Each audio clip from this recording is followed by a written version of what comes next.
खबर देंगे आपको। एनसीओसी का लाजमी वैक्सीनेशन के लिए सख्त इकदामात का फैसला।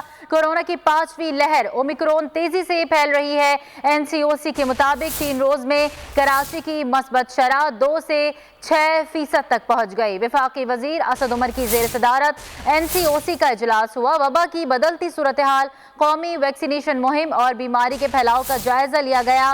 इस इजलास की मजीद तफसीलात बताएंगी हमारी नुमाइंदा आमना हमारे साथ मौजूद हैं। जी आमना।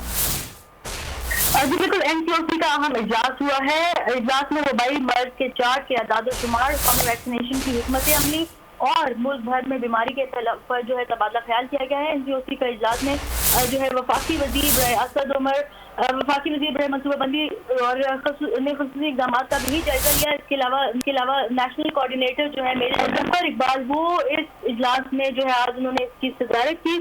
वफाकी वजीर बड़ा इक्तिसादी उमर अयूब और इसके साथ साथ वजीर आजम के मामले खसूसी बड़ा सेहत डॉक्टर फैसल सुल्तान ने भी आज के इजलास में शिरकत की।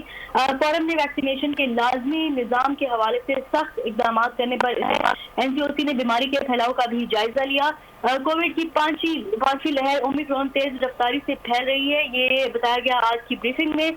गुज़िश्ता 3 दिनों में जो है कराची में मुस्बत केसेस की शरह का जो तनासुब है वो 2 से बढ़कर 6% तक पहुंच गया है। कराची में जो है ओमिक्रॉन केसेस तेजी से फैल रहे हैं।